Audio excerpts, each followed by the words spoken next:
अनपढ़ बहू के पति का स्टूडेंट के साथ चक्कर। बच्चों, अब तुम लोग ये सम्स बनाओ और हाँ, ध्यान रखना फॉर्मूला वही लगाना जो मैंने बताया है। सम्स इजीली बन जाएगा। सर, ये सम्स तो बन जाएगा, पर ये वाला सम्स कैसे बनेगा? क्या तुझे ये सम बनाना नहीं आता? ये तो बहुत इजी है, मिनटों में बन जाएगा। अच्छा, इतना आसान है तो तू ही बना दे ले। मैं क्यों बना दूं? तू सर को फीस देती है या मुझे? सर बताएंगे। बड़ी आइंस्टाइन बन रही थी, एक ही सवाल में घबराने लगी तू तो। प्रीति, श्रेया, तुम पैसे मुझे देती हो ना, तुम मुझसे पूछो। और शनाया, अगर तुम्हें नहीं पता तो बीच में मत कूदा करो, ओके? इतना कहकर राघव अपने स्टूडेंट्स को होम ट्यूशन में समझाने लगता है। तभी सेजल चाय, टोस्ट, शरबत और समोसे लेकर आती है। ए जी, आपकी चाय और toast. Okay, put it here. है? क्या कहा आपने? अरे तुम इतनी अनपढ़ हो क्या कि तुम्हें ये भी समझ में नहीं आया? राघव बेटा, तुम बच्चों के सामने बहू को कम से कम मत डांटा करो। मैम, ये स्नैक्स आप हमारे लिए लेकर आई हैं क्या? स्नैक्स मतलब तो सांप होता है। हाँ, ये सब मैं तुम लोगों के लिए लाई हूँ, पर ये सांप नहीं है, ये समोसे और शरबत है। मैम, आप तो सच में बहुत बड़ी अनपढ़ है। सर, आप कैसे बर्दाश्त कर लेते हैं इनको? मैं तो 2 मिनट भी बर्दाश्त न कर पाऊँ। सर ने आपको नाश्ता नीचे रखने के लिए ही कहा है और ये स्नैक्स हमें दे दीजिए, हम खा लेंगे। सभी हंस रहे हैं, लगता है मैंने फिर कुछ गड़बड़ कर दी। अरे जाओ यहाँ से, बच्चे तुम्हारा मजाक उड़ा रहे हैं। सेजल रोते हुए किचन में शारदा के पास चली आती है। ये मगरमच्छ के आंसू क्यों बहा रही है और ऐसी हरकतें ही क्यों करती है कि कोई तेरे अनपढ़ होने का मजाक उड़ाए? ऐसे कुछ दिन बीतते हैं और एक दिन राघव स्कूल में बच्चों को साइंस पढ़ा रहा होता है।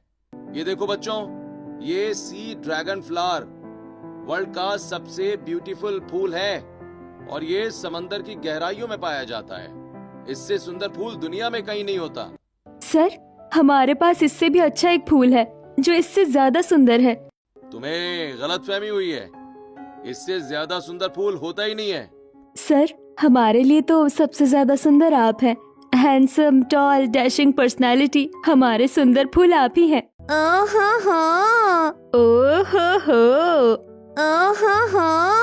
प्लीज प्लीज तुम लोग शोर मत मचाओ, प्लीज। तुम लोग हर बात पर अचानक से चिल्लाने क्यों लगते हो? सर, शनाया आप पर ट्राई मार रही है।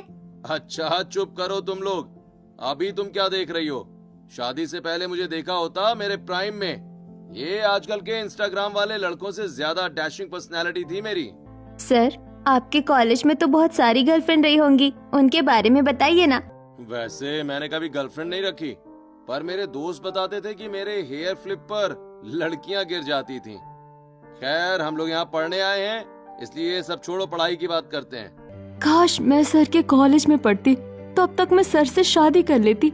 ऐसे ही कुछ दिन और बीतते हैं। शनाया राघव को पसंद करने लगती है और फिर एक शाम स्कूल की छुट्टी होती है और राघव अपने कैबिन में पेपर्स चेक कर रहा होता है। अरे शनाया, तू खड़ी क्यों है? हमें सर के पास ट्यूशन पढ़ने भी जाना है। तुम लोग जाओ, मैं आती हूँ थोड़ी देर में। सर अभी तक स्कूल से निकले नहीं हैं, जाकर उनसे बात कर लेती हूँ।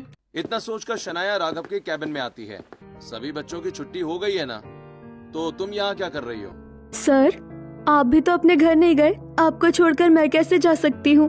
क्या कहा तुमने? नहीं सर, कुछ नहीं। वैसे सर, आप क्या कर रहे हैं? आपकी भी छुट्टी हो गई, चलिए घर चलते हैं। आपको हमें ट्यूशन भी तो पढ़ाना है। हाँ, मुझे पता है, मुझे थोड़ा काम है, मैं काम खत्म करके घर चला जाऊंगा, तुम घर जाओ। शनाया राघव के बगल वाली कुर्सी पर बैठ जाती है। ये क्या है शनाया, मैंने तुम्हें घर जाने के लिए कहा और तुम मेरे बगल में बैठ गई। सर, मैं आपको छोड़कर नहीं जाने वाली, कोई तो होना चाहिए आपको कंपनी देने के लिए। ये बच्चों के पेपर्स है ना, इन्हें तो मैं भी चेक कर सकती हूँ। लड़की कुछ ज्यादा ही अजीब हरकतें नहीं कर रही? समझ नहीं आ रहा कि आखिर ये करना क्या चाहती है। तुम्हें पेपर्स चेक करने की जरूरत नहीं है। अगर हेल्प करनी है तो इन रोल नंबर के हिसाब से जितने मार्क्स मिले हैं उनका एक चार्ट बना दो। फिर शनाया राघव के पास बैठकर मार्क्स की एक चार्ट बनाने लगती है। किस सोसाइटी में आना है? सोसाइटी में नहीं, हमारी सिटी के स्कूल में आना है और वहाँ जोर से पानी की बारिश करनी है। बारिश करवानी है? पर क्यों? क्योंकि स्कूल में सबको बहुत गर्मी लग रही है, इसीलिए हम चाहते हैं थोड़ी बारिश हो। आप आकर चुपचाप पानी छोड़ दीजिए। अरे मुझे तो पैसे से मतलब है, मैं कर दूंगा। शनाया फोन रखकर स्कूल के पार्किंग में खड़ी हो जाती है और थोड़ी देर में विराट टैंकर लेकर आता है। स्कूल के बाहर और आसपास बारिश जैसा माहौल बना देता है। अरे ये क्या, अभी तो तेज धूप थी और ऊपर से इतनी गर्मी लग रही थी, ये अचानक बारिश कैसे होने लगी। घर चलना चाहिए, कम से कम अभी घर पहुंच जाऊं तो कपड़े बदलकर बच्चों को पढ़ा तो पाऊंगा। इतना कहकर राघव कैबिन से बाहर निकलता है और हाथ में हेलमेट लेकर बाइक की तरफ बढ़ता है। और तभी शनाया को पार्किंग में देख, अरे शनाया, तुम यहाँ हो अभी तक? तुम घर क्यों नहीं गई? सर, आप इतनी मेहनत करते हो, स्कूल में सबसे लास्ट में निकलते हो, मैं आपका इंतजार कर रही थी। अच्छा एक काम करो, तुम कोई रिक्शा कर लो। रुको, मैं तुम्हारे लिए रिक्शा बुलाता हूँ। ये सर मेरा कोई इशारा ही नहीं समझते। Rickshaw, rickshaw. सर, मैं कब से खड़ी हूँ, कोई रिक्शा वाला नहीं मिला। मत बुलाइए किसी को, कोई नहीं आएगा। तो फिर तुम अब घर कैसे जाओगी? मैं तुम्हें ऐसे अकेले यहाँ नहीं छोड़ सकता। तो अपने साथ ले चलिए, वैसे भी आपको बाइक से ही जाना है। ठीक है, बैठो, लेकिन कल से अपने दोस्तों के साथ ही निकल जाना, ठीक है? मेरा इंतजार मत करना।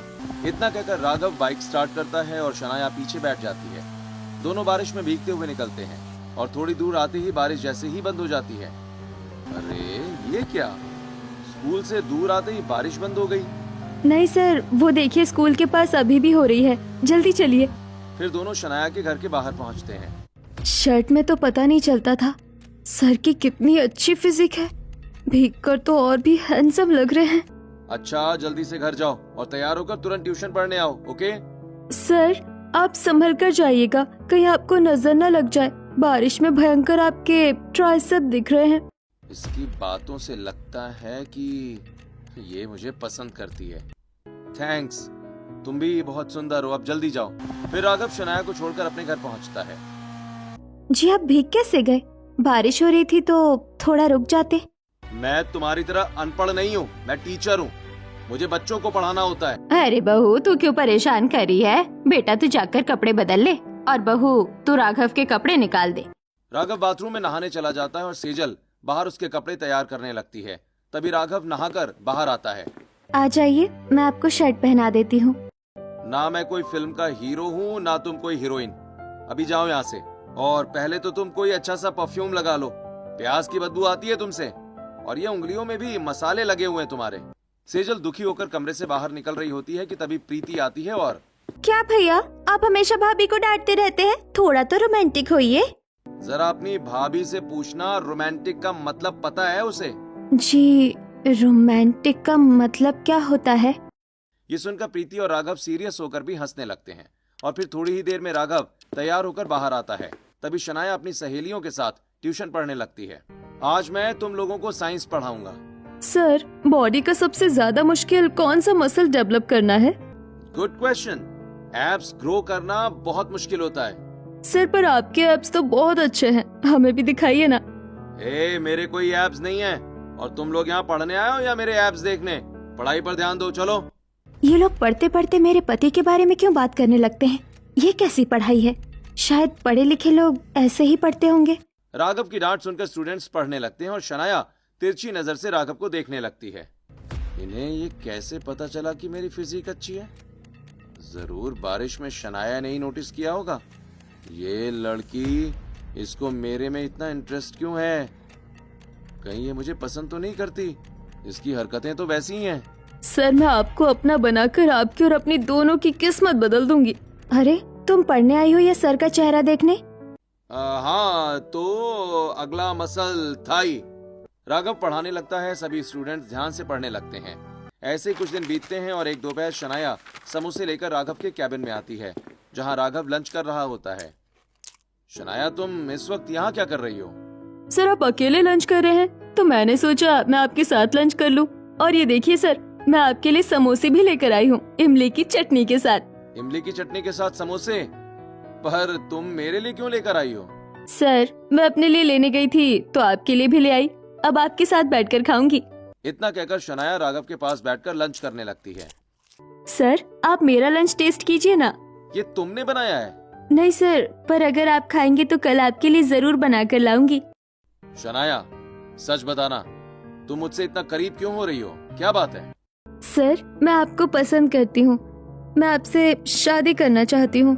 शनाया, तुम्हें पता है ना मैं शादीशुदा हूँ। सर आप एक टीचर हैं और इतने डैशिंग है और वो तेल मसालों में लिपटी अनपढ़। आप मेरा प्रपोजल एक्सेप्ट कर लीजिए। बात तो तुम सही कह रही हो और सच कहूँ तो तुम मुझे भी पसंद हो। क्या सच में? तो आज से हम दोनों गर्लफ्रेंड बॉयफ्रेंड। आज हमारी पहली डेट है, हम इसे सेलिब्रेट करेंगे। इतना कहकर शनाया राघव को समोसे खिलाती है और राघव भी शनाया को समोसे खिलाता है। फिर दोनों बातें करने लगते हैं। ऐसे ही शाम होती है। राघव हॉल में बच्चों को पढ़ाने की तैयारी कर रहा होता है। वहीं दूसरी तरफ शनाया अपने कमरे में तैयार हो रही होती है। आज मुझे अपने सर नहीं बॉयफ्रेंड के पास जाना है। अच्छे से तैयार होकर जाऊंगी। इतना कहकर शनाया तैयार होती है और अपनी सहेलियों के साथ निकलकर।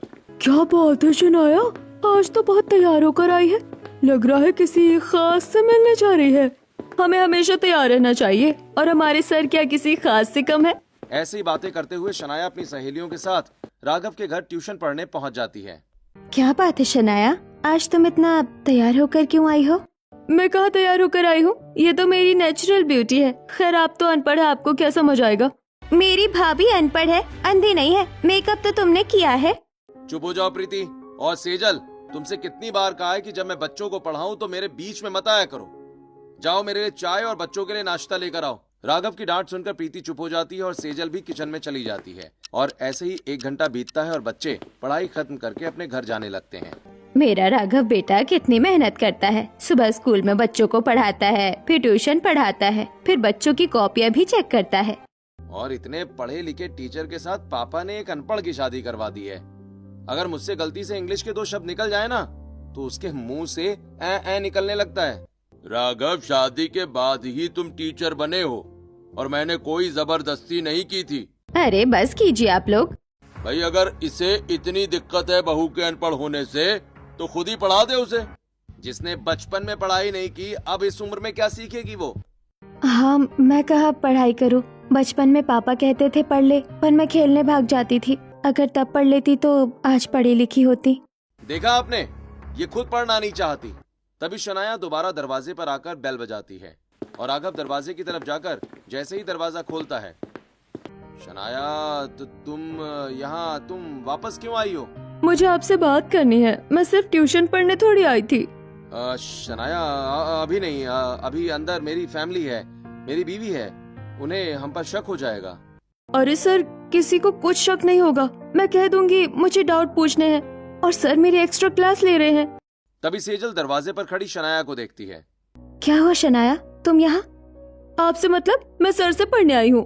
बड़ी बदतमीज लड़की हो, बात करने की तमीज नहीं है क्या? मैंने क्या गलत कहा? आपकी बहू अनपढ़ है तो अनपढ़ ही कहूंगी। तुम्हें यही सिखाती है? नहीं अंकल, सॉरी। इस अनपढ़ को एक दिन सबक सिखाऊंगी। इसकी वजह से मुझे सॉरी कहना पड़ा। अरे शांत हो जाइए, शाम हो गई है।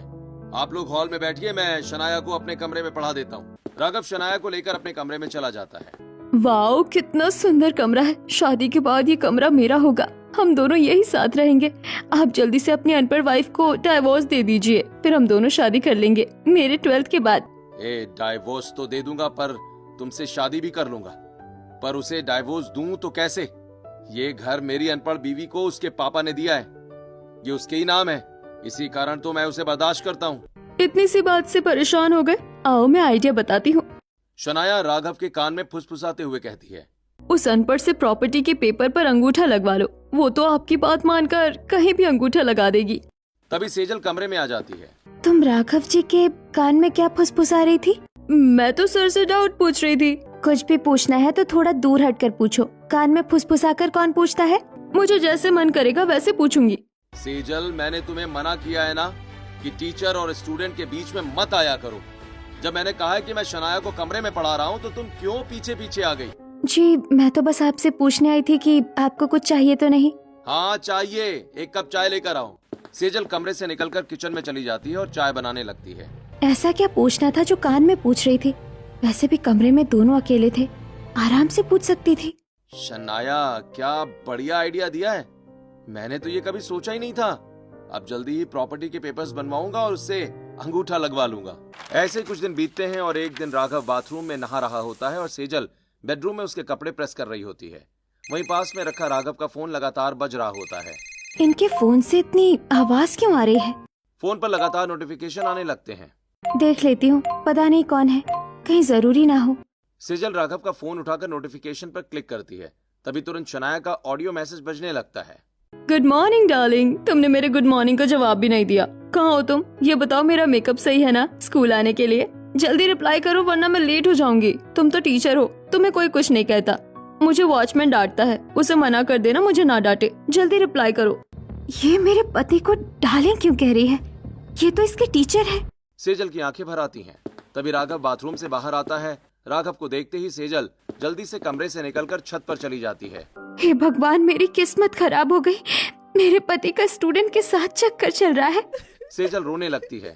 वहीं दूसरी तरफ राघव तैयार होकर घर से निकलता है और शनाया को लेकर स्कूल से थोड़ी दूरी पर अपनी बाइक रोककर, हे शनाया, तुम यहीं उतर जाओ और यहाँ से पैदल स्कूल आना, वरना किसी को शक हो जाएगा। हाँ, ओ माय डार्लिंग, आप कितने इंटेलिजेंट हो। आप नहीं चाहते कि हमारे रिलेशन के बारे में किसी को पता चले। डोंट वरी, मैं भी किसी को नहीं बताऊंगी। शनाया बाइक से उतरकर स्कूल की तरफ चली जाती है। फिर कुछ देर के बाद राघव क्लासरूम में आता है। Good morning sir. Good morning, good morning. बैठ जाओ तुम लोग। आज मैं तुम लोगों के टेस्ट पेपर्स लौटाऊंगा और इस बार किसी के भी नंबर अच्छे नहीं आए हैं। शनाया, अगर किसी के मार्क्स अच्छे नहीं आए तो सोच तेरे क्या आए होंगे। तो चिंता मत कर, मेरे मार्क्स अच्छे आए होंगे। वो देख, टॉपर रो रही है अपने पेपर देखकर, और तुझे लगता है। शनाया, ये लो तुम्हारे पेपर। Well done. शनाया अपनी सीट से उठकर पेपर लेती है और वापस बैठ जाती है। दिखा कितने मार्क्स आए? टॉपर से भी ज्यादा। तेरे कैसे आ गए इतने? मैं तुम लोगों की तरह टाइम पास नहीं करती, मैं मस्ती और पढ़ाई दोनों करती हूँ। सर ने तेरे पेपर चेक करने में ढील दी है, वरना इतने मार्क्स तेरे नहीं आ सकते। पढ़ाई से ज्यादा तो तू रील्स देखती है। Silence class. कोई खुसर फुसर नहीं करेगा। जिसे जितने मार्क्स मिले हैं वो उसकी काबिलियत से मिले हैं। इतना कहकर राघव ब्लैक बोर्ड पर पढ़ाने लगता है। ऐसे ही रात होती है और राघव अपने परिवार के साथ डाइनिंग टेबल पर बैठा होता है। वहीं सेजल सबको रोटी और आलू की सब्जी परोसती है। ये क्या? हाँ, सिर्फ रोटी और आलू की सब्जी?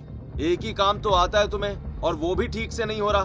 बहू, तुम तो तरह तरह के पकवान बनाती हो ना, तो आज सिर्फ रोटी सब्जी क्यों?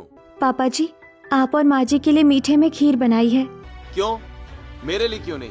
जो परोसा है वही खाइए, नहीं खाना तो छोड़ दीजिए।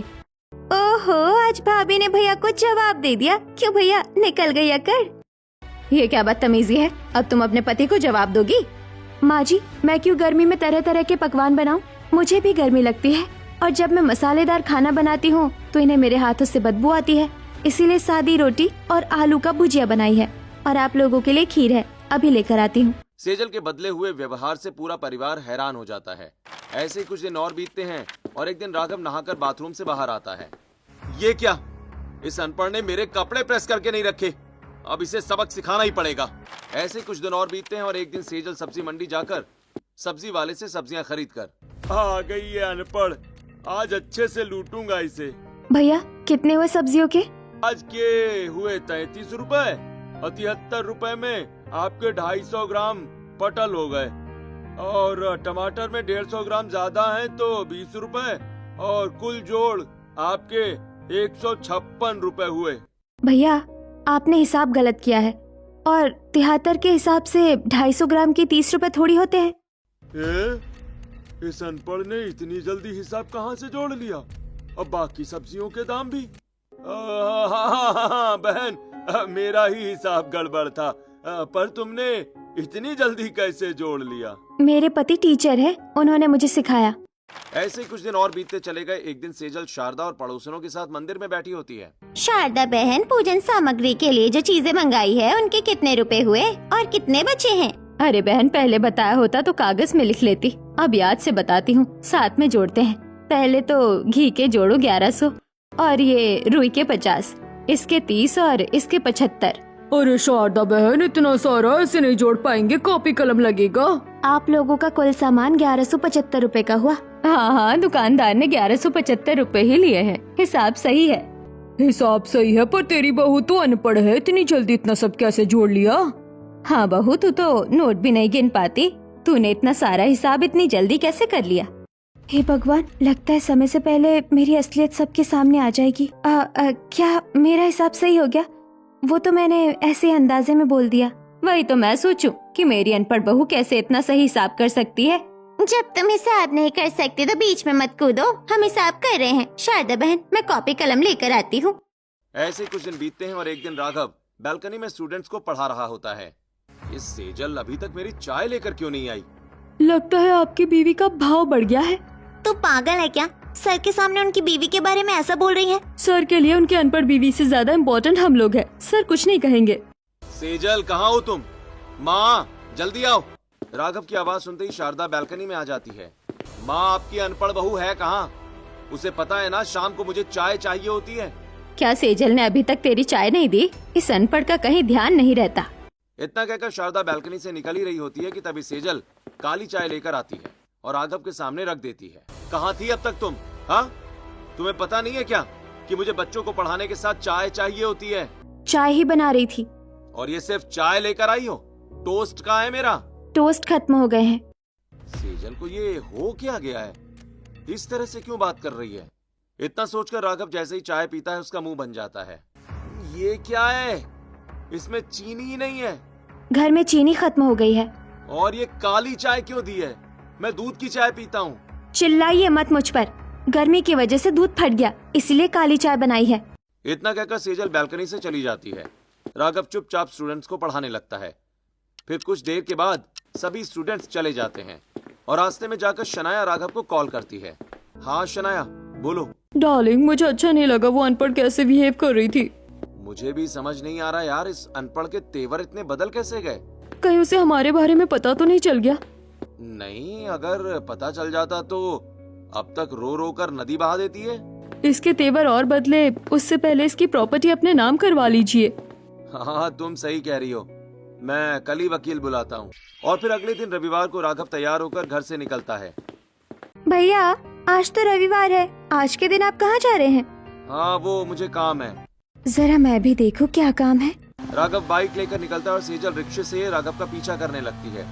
राघव एक कैफे में पहुंचता है जहां शनाया बाहर खड़ी होती है। तभी दोनों अंदर जाकर वकील के साथ बैठते हैं। इतना देख सेजल भी आगे बढ़कर दरवाजे के पीछे छिप जाती है और जी बताइए, क्या काम है? मुझे ऐसे पेपर्स चाहिए जिस पर मेरी बीवी का अंगूठा लगाते ही उसकी प्रॉपर्टी मेरे नाम हो जाए। राघव जी, मैं ऐसे पेपर आखिर क्यों बनवाऊं? वकील जी, आपको पैसे मिलेंगे, बस पेपर तैयार कीजिए। देखिए, अगर पैसे मिलेंगे तो मैं डेथ सर्टिफिकेट भी तैयार कर दूं। ये तो फिर भी प्रॉपर्टीज के पेपर हैं। सारी जानकारी भेज दीजिए, पेपर तैयार हो जाएंगे। अच्छा, तो मेरे पति मेरी प्रॉपर्टी लेना चाहते हैं। ठीक है, बनवाने दो पेपर्स। एक पेपर मैं भी बनवाऊंगी। राघव और शनाया की बातें सुनकर सेजल घर लौट जाती है। ऐसे कुछ दिन और बीतते हैं और एक शाम स्टूडेंट्स पढ़कर राघव के घर से बाहर निकल ही रहे होते हैं कि तभी शनाया सहेलियों के साथ दरवाजे पर रुक जाती है। तुम लोग चलो, मैं थोड़ी देर बाद आती हूँ। ये तो तेरा रोज रोज का हो गया है। लास्ट टाइम मैं सर से क्या पूछने जाती है? तभी इतने ज्यादा मार्क्स आ रहे हैं। हमारे जाने के बाद ये सर से एक्स्ट्रा क्लास लेती है। सर कोई एक्स्ट्रा क्लास नहीं देते, मैं बस अपने डाउट्स पूछने जाती हूँ। इतना कहकर शनाया वापस राघव के घर में आती है। शनाया, तुम फिर? इतने कौन से डाउट रहते हैं तुम्हारे? तुम फिर बीच में बोल पड़ी। तुम्हारी भाभी तुम्हें सब सिखा रही है ना? हाँ, मेरे और स्टूडेंट्स के बीच में मत बोला करो, बोला है मैंने।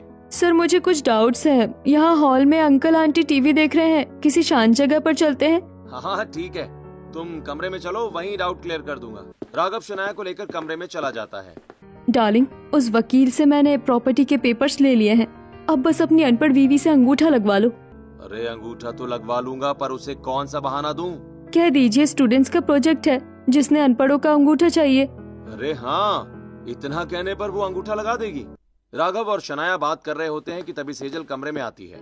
आप लोगों को कुछ चाहिए क्या? मैं लेकर आऊं? नहीं, कुछ नहीं, बस स्टूडेंट्स का प्रोजेक्ट है। इसमें आसपास के अनपढ़ लोगों का अंगूठा चाहिए। तुम भी अपना अंगूठा लगा दो। एक मिनट, मेरे पास भी एक पेपर है, पहले उस पर साइन कर देती हूँ। इतना कहकर सेजल अलमारी से डाइवोर्स पेपर्स निकालती है और उंगलियों में पेन घुमाते हुए आकर पेपर्स पर इंग्लिश में साइन कर देती है। तुम्हें साइन करना आता है, वो भी इंग्लिश में? और ये किन पेपर्स पर साइन किया तुमने? आप पढ़े लिखे हैं, खुद ही पढ़ लीजिए। राघव पेपर्स पढ़ता है और गुस्से में चिल्ला पड़ता है, जिसकी आवाज सुनकर पूरा परिवार कमरे में आ जाता है। ये क्या है? तुमने डाइवोर्स पेपर पर साइन किए? ये तुम्हारे पास कहां से आए? हाँ, क्या हुआ बेटा, इतनी जोर से क्यों चिल्ला रहा है? आंटी, आपकी अनपढ़ बहू को हमने प्रोजेक्ट के पेपर पर अंगूठा लगाने को कहा तो ये कहीं से डिवोर्स पेपर लाकर उस पर साइन करने लगी। बहू, तुम्हें साइन करना आता है? और ये पेपर्स कहाँ से आए? पहले इनके प्रोजेक्ट के पेपर्स तो देखिए। इतना कहकर सेजल राघव के हाथ से प्रॉपर्टी के पेपर्स छीनकर पढ़ने लगती है। ओह, तो आपको ये प्रोजेक्ट मिला है कि आप मेरी प्रॉपर्टी अपने नाम करवा ले और इनके लिए मेरा अंगूठा ले। तुम हिंदी नहीं पढ़ पाती, फिर ये इंग्लिश में लिखे पेपर्स कैसे पढ़ सकती हो? क्योंकि अब इस घर की अनपढ़ बहू अनपढ़ नहीं रही। और आप लोगों को पता है मैंने अनपढ़ से पढ़े लिखे होने का सफर क्यों तय किया? क्योंकि मेरे पति एक इज्जतदार टीचर का चक्कर अपनी स्टूडेंट से चल रहा है। बहू, ये क्या कह रही हो तुम? माँ जी, मैं बिल्कुल सही कह रही हूँ और इस बात का मेरे पास सबूत भी है। नहीं माँ, ये झूठ कह रही है। मेरा किसी स्टूडेंट के साथ कोई चक्कर नहीं है। अरे चुप हो जा राघव। इस लड़की का बार बार एक्स्ट्रा क्लास के लिए आना और तेरा बार बार इसे कमरे में लेकर जाना मुझे पहले से ही गलत लग रहा था। अब सच्चाई बता। तभी सेजल झपट कर शनाया के हाथ से मोबाइल छीन लेती है और राघव की चैट खोलकर प्रीति को दे देती है। ननन जी, पढ़ना शुरू कीजिए। आई लव यू बेबी, हम हस्बैंड वाइफ कब बनेंगे? भैया, ये सब क्या है? आप अपने स्टूडेंट के साथ चक्कर चला रहे हैं। आज मुझे तुझे अपना बेटा कहने में शर्म आ रही है राघव। हम गर्व से कहते थे कि हमारा बेटा टीचर है और तू ये करतूत कर रहा है। इस अनपढ़ ने हमारा भांडा फोड़ दिया है, इसे मैं छोड़ूंगी नहीं। इतना कहकर शनाया गुस्से में सेजल की तरफ बढ़ती है। तभी सेजल शनाया का हाथ पकड़कर उसे पीछे धकेल देती है और उसी समय वीरभद्र पुलिस के साथ कमरे में आता है। खबरदार, जो किसी ने सेजल बेटी पर हाथ भी उठाया। अरे अंकल, आप यहाँ क्या कर रहे हैं और पुलिस क्यों लाए हैं? ये तो हमारा फैमिली मैटर है, आप जाइए। एक टीचर होकर स्टूडेंट के साथ चक्कर चला रहा है और कहता है फैमिली मैटर है। कौन सी फैमिली बना रहा है तू? हाँ राघव, मैं तुझे अच्छा टीचर समझता था, पर तुम अपनी स्टूडेंट के साथ चक्कर चला रहे हो और अपनी बीवी को धोखा दे रहे हो। ये सुनते ही मैं पुलिस को लेकर आ गया। अंकल, लेकिन आपको ये सब कैसे पता चला? और सेजल, तुम्हें पढ़ना कब आया? मैं बताता हूँ। सेजल किचन में खाना बनाते हुए रो रही होती है। वहीं खिड़की के बाहर वीरभद्र एक बच्चे को समझा रहा होता है। बच्चों, इस तरह शरारत करने से जीवन नहीं बीतता। पढ़ाई बहुत जरूरी है, पढ़ाई ही सफलता की कुंजी है। अंकल बिल्कुल सही कह रहे हैं। अब मैं भी पढ़ना सीखूंगी और अपने अपमान का जवाब दूंगी। इतना सोचकर सेजल वीरभद्र के घर आती है। अरे सेजल बेटी, तुम यहाँ? कुछ काम है? अंकल, आप रिटायर्ड टीचर हैं, मुझे पढ़ना सीखना है। क्या आप मुझे पढ़ाएंगे? हाँ बेटी, जरूर। अगर तुम पढ़ना चाहती हो तो मैं जरूर पढ़ाऊंगा। दोपहर में सबके सोने के बाद सेजल चुपके से वीरभद्र के घर आकर पढ़ना शुरू करती है। ऐसे ही कुछ दिन बीतते हैं और एक दिन सेजल पहली बार इंग्लिश में साइन करती है। मैंने साइन किया, अब मैं अंगूठा लगाने वाली नहीं रही। बेटी, तेरी आंखों में गम और ये आग है। सच बता, तू पढ़ना क्यों चाहती है? अंकल, मेरे पति मुझे अनपढ़ समझते हैं और उनका उनके स्टूडेंट के साथ चक्कर चल रहा है। अगर तेरा पति तुझे धोखा दे रहा है और स्टूडेंट के साथ चक्कर चला रहा है तो ये बहुत गलत है। उसे तो सबक सिखाना ही पड़ेगा। हाँ भाई टीचर साहब, बाकी की कहानी अब जेल में सुनाना। इतना कहकर आशुतोष राघव को कॉलर से पकड़कर घसीटते हुए बाहर ले जाता है। शनाया राघव के पीछे पीछे दौड़ती है। बहू, तो अपने पति को जेल भेजेगी? एक बार मना कर दे, तेरा पति बच जाएगा। नहीं सेजल बेटी, एक टीचर होकर स्टूडेंट के साथ चक्कर चलाया है, इसे लंबी सजा मिलनी चाहिए। ऐसे ही राघव को पुलिस उठा ले जाती है। वहीं दूसरी तरफ शनाया को उसके माँ बाप के साथ स्कूल बुलाया जाता है। सर, आपने हमें स्कूल क्यों बुलाया है? देखिए, हमने आपको इसलिए बुलाया है क्योंकि आपकी बेटी हमारे स्कूल की बोर्ड परीक्षा नहीं दे सकती। जो हरकत आपकी बेटी ने की है उसकी बदनामी हम नहीं झेल सकते। लेकिन सर, ये आप कैसी बातें कर रहे हैं? गलती तो उस टीचर की भी है। मेरी बच्ची तो नाबालिग है, आप माफ कर दीजिए। देखिए, आपकी बेटी नाबालिग है पर इतनी भी नासमझ नहीं है कि अपने टीचर के घर जाकर उसकी अनपढ़ बीवी के खिलाफ साजिश करे और प्रॉपर्टी के पेपर्स बनवाए। ऐसी लड़कियों को हम अपने स्कूल से बोर्ड नहीं दिलवा सकते। अब जाइए यहाँ से। शनाया की हरकत से शनाया और उसके माँ बाप की काफी बेइज्जती होती है और शनाया अपनी बोर्ड परीक्षा नहीं दे पाती। वहीं सेजल छोटे बच्चों को ट्यूशन पढ़ाने लगती है और अपना ससुराल संभालते हुए टीचर बनने की पढ़ाई भी करती है।